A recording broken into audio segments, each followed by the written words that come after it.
tricky old world sometimes, and the internet doesn't help. Even when you go to discuss your favourite programme, there's usually somebody getting cross with it for an inexplicable reason. Not here. We're going to watch an episode, you and I, and it's going to be from a story chosen by a friend of mine. They've not only chosen the story, they've also nominated their favourite things about it, one per episode and one bonus one. And we've got to see if we can guess what those favourite things might be. Because we're here to accentuate the positive and to remind ourselves that Doctor Who takes us to our happy times and places. So before we get on with the adventure, let's find out what it is, who's chosen it, and why. Good. Hello, Toby, and incidentally, hello to all of you at home. My name is Tom Burgess. I'm arguably a comedian, and to one audience that really sticks out in my memory, passionately arguably not. But fortunately, the world being what it is at the moment, it seems unlikely I'll ever be able to gig to them again. Now, I'm recording this message for you entirely on location because the story I've picked for you to watch, Toby, is the Sontaran Experiment. I think the reason I've chosen this one really is that it's the first Doctor Who story of the original run I ever saw back in 1998 on VHS. I was 6 years old. And I think even if it hadn't been coupled up with Genesis of the Daleks in that double video pack, I still would have come out of it a huge fan. So I think it's really easy to take a two-part story for granted, especially when it's sandwiched between two of the all-time greats. But there's loads to enjoy in it. And to make that point even clearer, I'm actually going to tell you at the end of all this 2 things per episode I love. So you're going to have 5 things in total. See if you can manage that. Best of luck. See you in about 50 minutes. I'll just wander around this park for a bit now.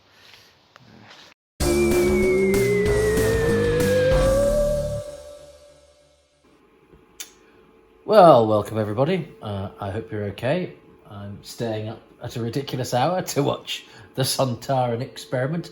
What did you do during the plague, Grandad? Oh, well, I waited till everyone had gone to bed and I watched all the episodes of Doctor Who and talked to nobody.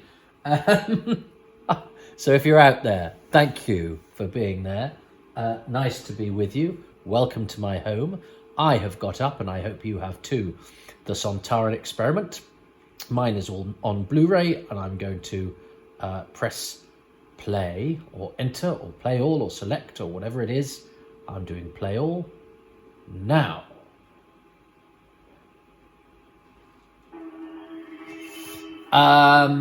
Well, hello. It's interesting, isn't it? It's a 50-minute Doctor Who story, a 2-parter, so rare back in the day. And, you know, this is something you'd sort of pop on, you go, well, I haven't got very long. And, you know, it's quite slight because it's 2-parter. And 2-parters, it's never long enough to tell a story. And, of course, 50 minutes is what we tell a story in these days.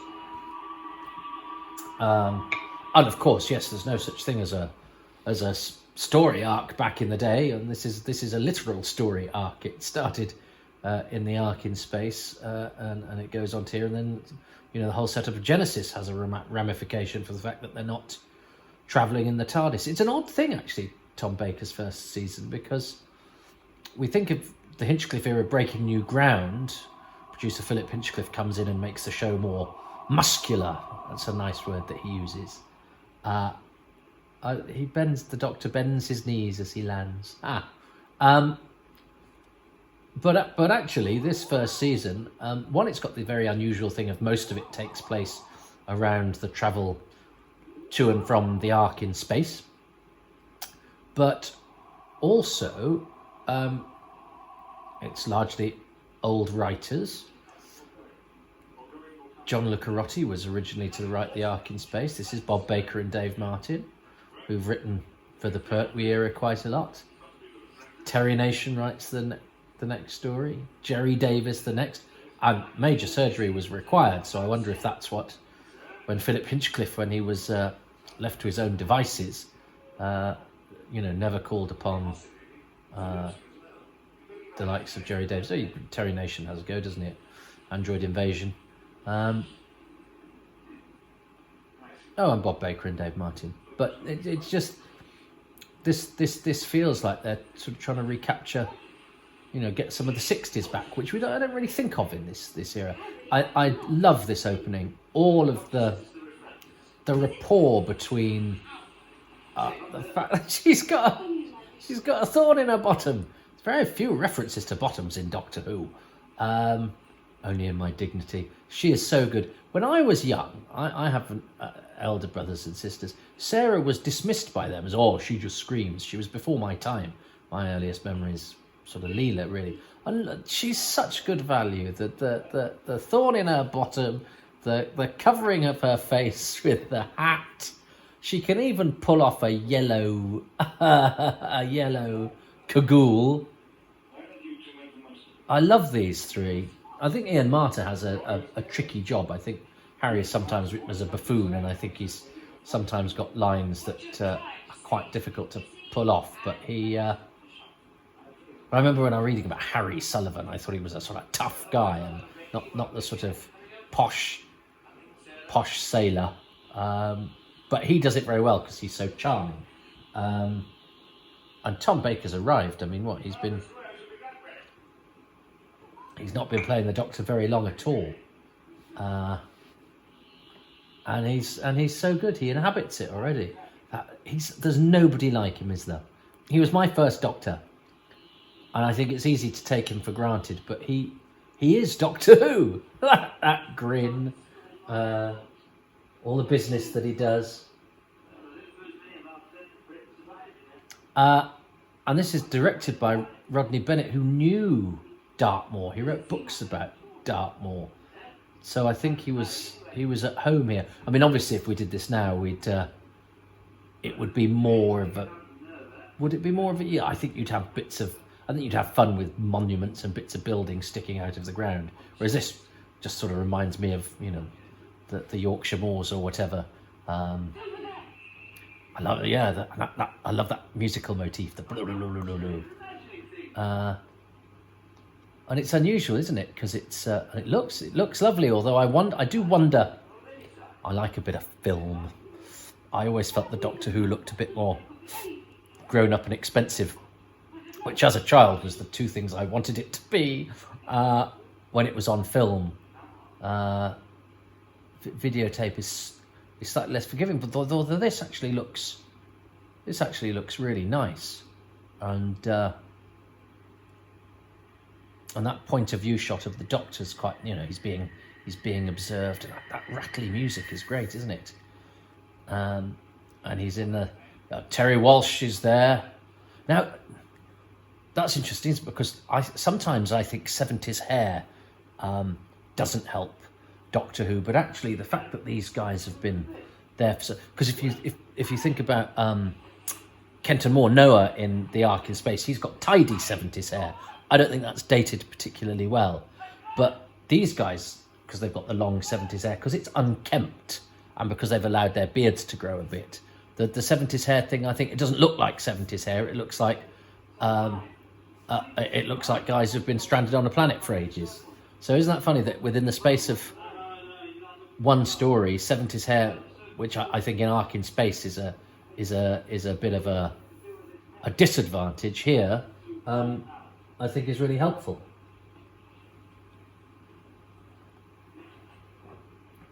I'm just testing my sound. No, my sound's right. Because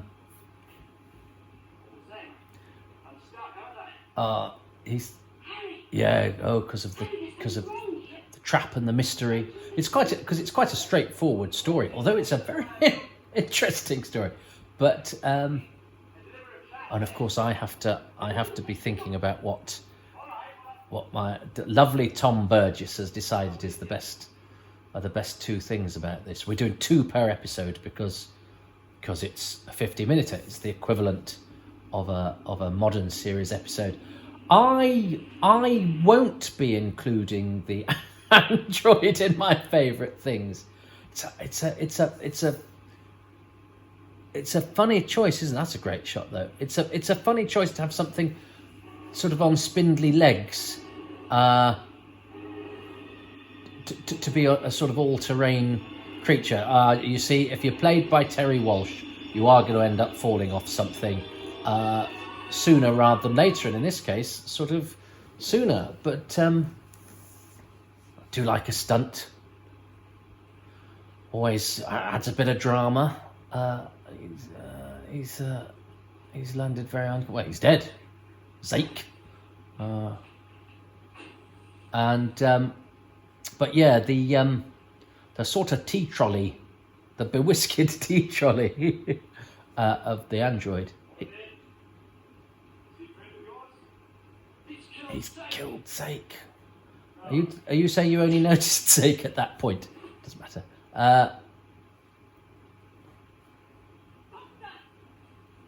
And that's great because, within the minutes, the TARDIS crew are split up without going, shall we split up? One of them's fallen down a crevasse. One of them has been lured away by hearing a fellow in peril and has ended up getting captured. And that leaves Sarah all on her own. That's really nice economical storytelling that sets up various different mysteries because, what's this mystery? Who's attacking Harry? Who laid the trap for Harry? And then who are these guys? Who killed these guys? So it's layer upon layer very quickly. She's great, isn't she? I mean, I was saying before, she was dismissed by my elder brother's a bit of a thug. So maybe that's why. But I think my brothers I've got two brothers and a sister, all older, and I think they all were a bit down on Sarah. So I wasn't in a particular hurry to see her when I started collecting episodes because Sarah was a screamer, and it's amazing how that being sort of planted in your head means it's sort of received wisdom. But actually, she's magnificent. I mean, I think she's so good. She gives value to everything that she does.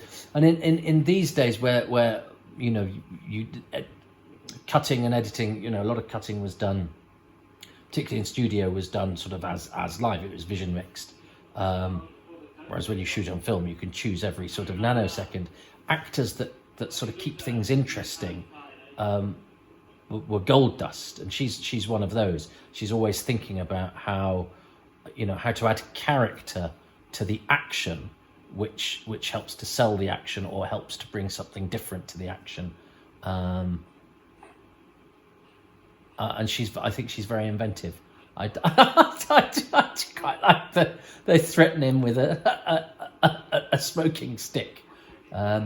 Now, Kranz is played by Glyn Jones, which I didn't know, Fred, because in the Doctor Who magazine episode guide, I remember it was Kranz Glyn Johns. There's an actor called Andrew Johns in Genesis of the Daleks, and it seemed like an echo of that. Because, of course, there's Terry Walsh in this and Peter Walsh, but Peter Walsh with an E, who plays Eric.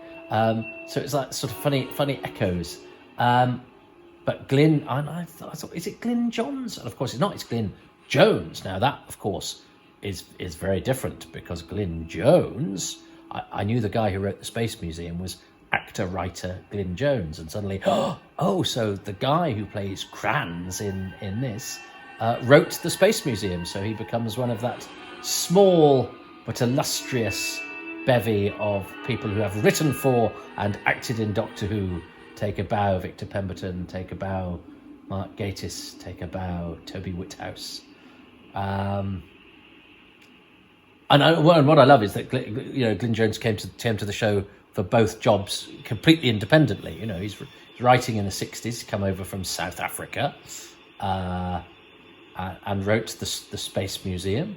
And then, of course, years later, they're looking for actors with South African accents. So it's not that, let's get Glyn in, he wrote a story. It was because it was a totally different regime. So I like that tale. And when I started my podcast, Toby Hadoke's Who's Round, I sort of put a general plea on the internet, and I got an email from Glyn Jones's mate, a chap called Douglas in Crete, where Glyn Jones lived, saying, my friend Glyn Jones will do it. And he was one of the first interviews I did, which is slightly annoying because in those days, I felt that people who agreed to do interviews, I was like, well, I won't take up too much of their time. But actually, the inconvenience is agreeing to do it. Once you've agreed to do it, people are perfectly happy. And I think if I'd known what I knew only a month or so later, I would have done a longer interview with Glyn Jones. As it was, I'm very flattered and happy that I had that contact with him.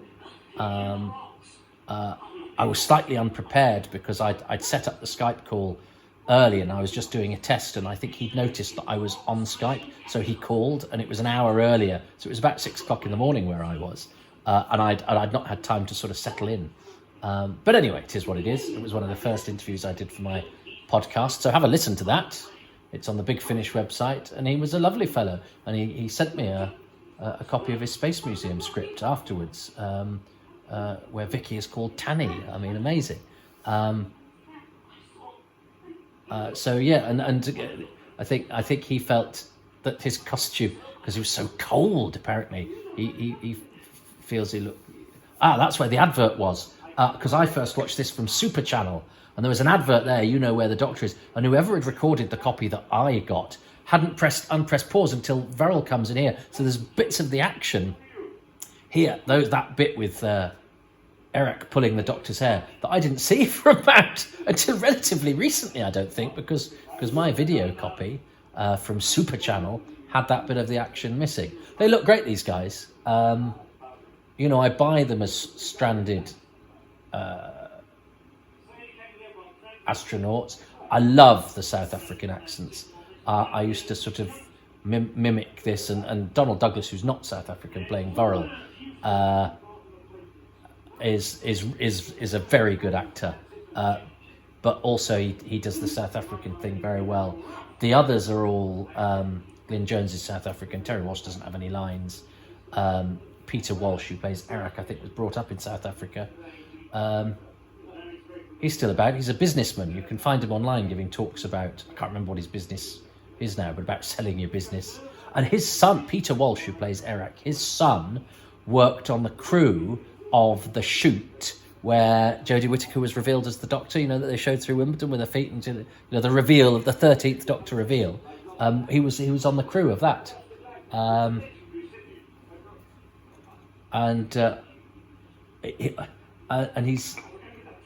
he didn't act for long. He's in The Naked Civil Servant in the last scene, but he also, Peter Walsh, he returns to Doctor Who under less glorious circumstances. Rodney Bennett uses him again in The Mask of Mandragora, where he utters the immortal line, "I ain't going down there, Giovanni, not for all the gold in Rome."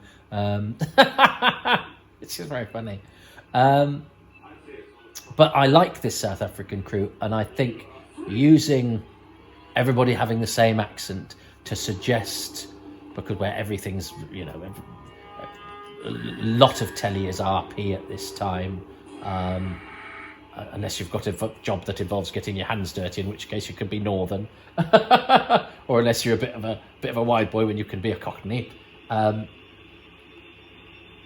But you know, unusual accents in Doctor Who are you know, are relatively novel, and I think that gives these characters their own sort of special thing, and it does what it suggests, what it's supposed to suggest as well, that they are sort of from an independent colony. And I think they do a good stab of it, because they haven't got a building, they've got a fire, and I like that they're eating a bit of stuff here and picking bits off them and chucking the bits they can't eat, and you know, have a chat while they eat. I like all of that. I buy it. It's sort of down and dirty. You get the impression that they've got makeup that makes it look like they've been outside a long time and haven't had much sleep. It's I think the depiction of these three guys, who could be quite boring, is one of the strong points. And the little idioms they have, like, you know, check and you understand and all of that sort of thing. I even like the way Donald Douglas chooses food. I like actors who just do bits to make it. And I love Roth, poor old Roth, the scared, slightly broken, mentally broken fellow. Peter Rutherford who, when I moved to Manchester, was doing a play up the road here at the Royal Exchange in, what would that be, 92, something like that. And I was going, oh, he's still acting, that's good. And I should have left a note and done an interview, but I was a young student. I had discos to dance at and young ladies to fail to impress.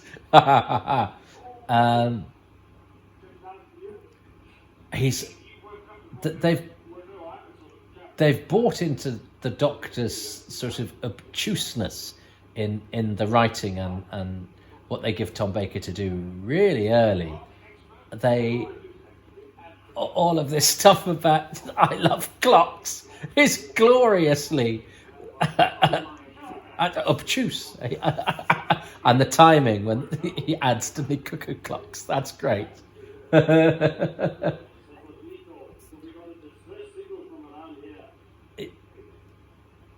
And they're acting. You could tell it's quite. I think it was really, really cold there.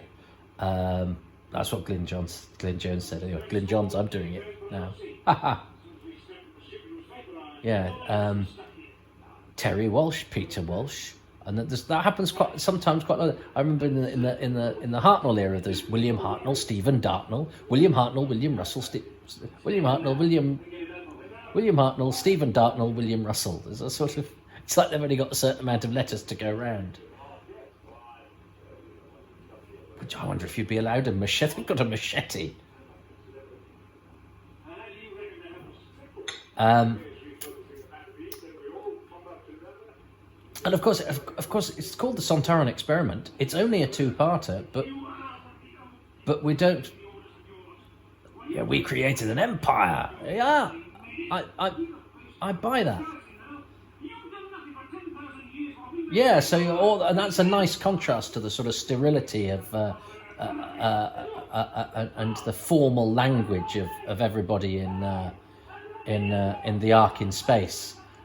Yeah, well done, Donald Douglas, just giving the impression that no, guys, don't run off. We've got a prisoner here who we have to leave to escape for plot purposes. But at least he plays lip service to this or arm grab service to this. It's a funny old coat, Tom Baker. It's useful. It's good he had that coat. It's almost like he was planning to break his collarbone, which he does shortly later. So Rodney Bennett, who directed this new Dartmoor, in fact wrote books about Dartmoor. I was very lucky to go and visit him at his house. He was a charming man, quite old-fashioned courtesy he had. And he said "orf" instead of "off," which I always found very charming. He and his wife Jill invited me to their house in Bath and gave me great hospitality. That's how he spoke, and it was lovely. It was so disarming. He had mobility problems there at that time, and I think quite a lot in later life. I found your sonic screwdriver. Shh, what would I do without you? I love that exchange. These guys haven't been working together for very long at all. They've totally hit it off. And actually having this location like this is great, isn't it? It gives it a real, I'm going to use the word verisimilitude, which I get into trouble for from Radio Free Skaro as a word. Stephen Shapansky says I use that word all the time. He's probably right. But yeah, Rodney Bennett was very good friends with Maureen O'Brien.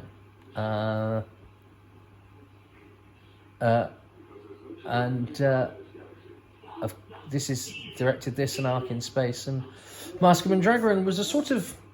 When I was a kid reading Doctor Who magazine and stuff, Christopher Barry and Michael Bryant and people like that were interviewed quite often. Nobody interviewed Rodney Bennett for quite a while. And the rival school in Grange Hill's called Rodney Bennett, isn't it? And I've got a feeling, I don't know, I did a Who's Round with him, have a listen. If it's not there, the answer is, I'm going to give you... So I think I said, oh, and of course, you're named after the school, the rival school in Grange Hill is named after you. And he didn't have a clue what I was talking about. So I think that was one of those things where we went, it's this thing. And it was nothing to do with that at all. I may have misremembered that. He may have gone, yes, absolutely, I invented Grange Hill, but I don't think the school being called Rodney Bennett has anything to do with him at all. Hello, the robot. If there are any Grange Hill people for whom I've misremembered that, write in and I'll do I think you'll find, because the law with these things is I'm doing some quite factual podcasts. These are more, you've come to my house and we're watching Doctor Who together and we're just having a chat. I make no claim to factual accuracy. Then why do we bother listening, Toby? I haven't quite figured, because I hope you enjoy my company. I love the Sontaran spaceship, and I love the fact that they've stayed more consistent than the Sontarans themselves. And look at that dripping water and all of that, which again, it seems like such a small thing, but actually you don't get water in a studio much. So having water and on location, having the elements, and you could see the actor's breath. When sometimes a grassy knoll would be a bit of sackcloth on a few stage mounts, So I'm loving the rocks actually, and that's a great angle. Oh God, we're at the end of episode 1 already. So Peter Rutherford, yes, was at the Royal Exchange, and I didn't speak, and he died mid 90s, I should think, which is very sad. But was still acting, so still kept a career going. So good for him.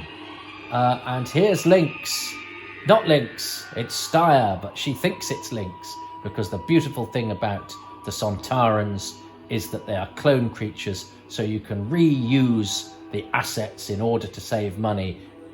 Except their masks in the classic series are never the same in any story. So there we go.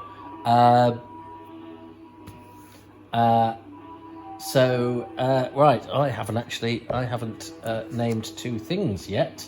So the Sontaran Experiment, episode 1. Well, I'm definitely going for the South African brogue and general demeanour of the Galsec astronauts. I like the whole... press pause, Toby. I like the South Africanness of the crew, and I just love the rapport between that opening scene, everything that those characters do, all that banter that they have. It's so fresh, it's so easy, it's so much of it's not on the page. It's gold dust when you're making television in the 70s to have that sort of chemistry and that sort of extra value from your actors. So I would say the dynamic of the TARDIS crew and the South Africanness of of everyone else. Bar Terry Walsh, because he didn't say anything. He was just there to fall off a thing. What has my friend Tom Burgess elected to choose? Hello again, Toby. Well, you've watched the Sontaran Experiment, and in the meantime I've moved to a different bit of the location I'm in, like they used to do on the Years tapes in the 90s. And in the last 50 minutes I have broken my collarbone, I've been captured by 3 South Africans, and I've sucked the innards from a potato. So in many ways I've had the exact same experience. Now I'll tell you my favourite things from the Sontaran Experiment. My first of 2 favourite things from part 1 is the TARDIS crew. How lucky was I to see this TARDIS crew for my first ever proper episode of Doctor Who. I think Harry and Sarah's relationship in that first scene where they all touch down on Earth is lovely. Tom Baker is, at this stage, still quite an unknown quantity. He's calmed down from Robot and there's a bit of a dry humour creeping through. I think they're an absolute delight to watch. My second favourite thing from the Sontaran Experiment, which again I remember making an impression from the first time I watched it, is the music. Like it's easy to take a 2-parter for granted, I think it's really easy to take Dudley Simpson for granted when he's basically doing all the music all the time. He's just the bread and butter of Doctor Who, isn't he? But what really stands out for me is the sort of shriek that the music gives at the end of part 1 when Styre takes off his helmet for the first time. It's stabbed into my heart like a dagger. Then we're on to part 2. Oh, no, we're not on to part 2 yet.